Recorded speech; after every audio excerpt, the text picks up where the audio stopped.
सभी को नमस्कार। कुछ दिन पहले से बहुत सारे लोग बोल रहे हैं कि सर आप पशु क्रूरता निवारण पे लगातार बातें करते रहते हैं, स्कूलों में जाते हैं, अवेयरनेस करते हैं। कभी आप इस रेप वाले मुद्दे पर भी बोलिए,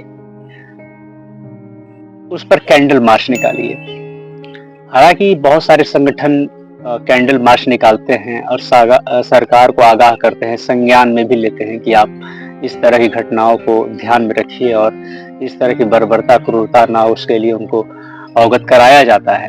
लेकिन वास्तव में हम बात कर रहे हैं कि वो जिस केंद्र से क्रूरता आ रही है, पशुओं के प्रति जो क्रूरता होती है, जो महिलाओं के प्रति जो क्रूरता होती है, उनमें कोई विशेष फर्क नहीं है।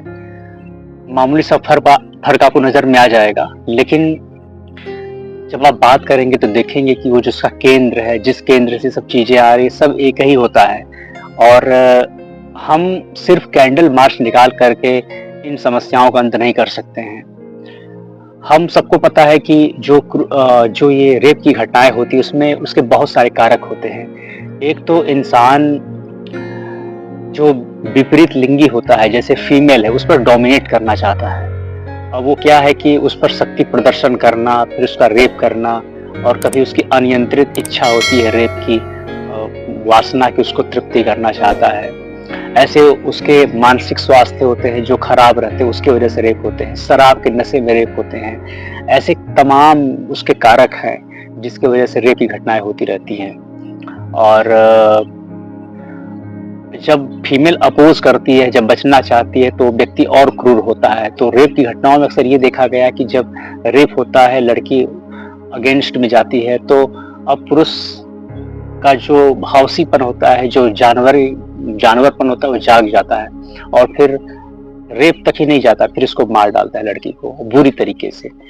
तो हम यही कहना चाहते हैं कि सिर्फ एक ही एक्सपेक्ट पे बात नहीं करना चाहते। हम चाहते हैं कि पशुओं के प्रति क्रूरता खत्म हो, इंसानों के प्रति भी खत्म हो, लेकिन इसके लिए कुछ बड़ा ही हमें सोचना होगा, हमें लगातार काम करना होगा। कानून व्यवस्था तो बन ही जाएगी, हालांकि बनने के बाद भी कई देशों में ये सब घटनाएं नहीं रुकती हैं, हालांकि कम होंगी लेकिन रुकती नहीं है। सब मिलाकर के उस केंद्र को बदलना बहुत जरूरी है, चाहे वो जैसे संभव हो। या तो हमें अपने शिक्षा नीति में परिवर्तन करना होगा।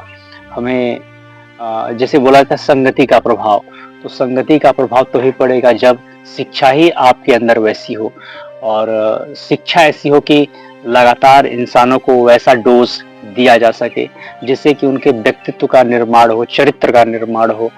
और हमारे ग्रंथों में जैसे हम अक्सर वेदांत की बात करते हैं, तो वेदांत को पढ़ने से भी और उसको अध्ययन करने से बहुत सारी चीज़ों का हमें ज्ञान होता है, प्रकाश मिलता है कि इंसान का व्यवहार है, चरित्र है, फिर उसको कैसे काम करना है, क्या उद्देश्य चुनना है, कैसे उसको व्यवहार करना है, ऐसे तमाम चीजें हैं। लेकिन इस विषय पे लगातार रिसर्च हो रहा है, लगातार कानून भी बन रहे हैं, लेकिन हम देख पा रहे हैं घटनाएं बढ़ती जा रही हैं। एक रिकॉर्ड के मुताबिक हर 20 मिनट में एक रेप की घटना दर्ज होती है। कुछ घटनाएं तो दर्ज भी नहीं होती हैं।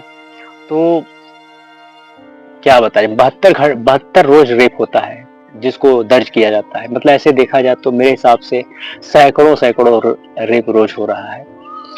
हम सिर्फ उसको एक रिकॉर्ड के रूप में देखते हैं, लेकिन आप उस चीज की कल्पना कीजिए जब किसी महिला या लड़की के साथ रेप होता होगा।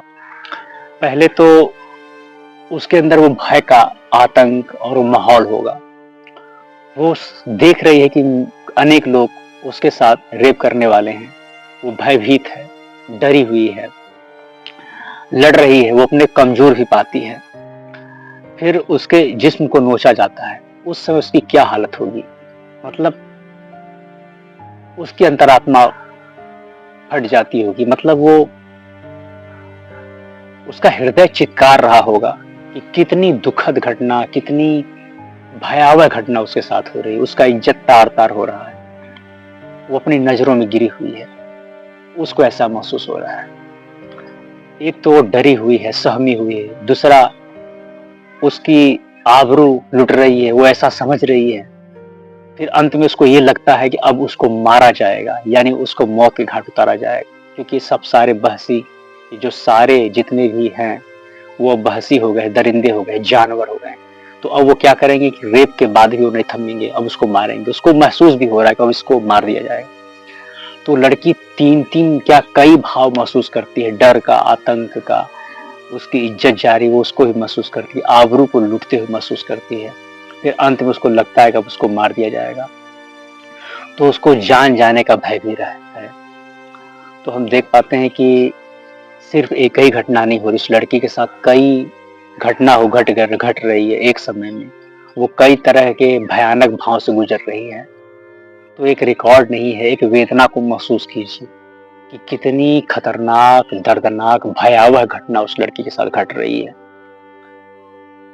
तो हमें ध्यान देना होगा, इस चीज को रोकने के लिए हमें एकजुट होकर प्रयास करना होगा, सबको मिल करके नीतियां बनानी होगी और उसको कार्यान्वित करना होगा। धन्यवाद।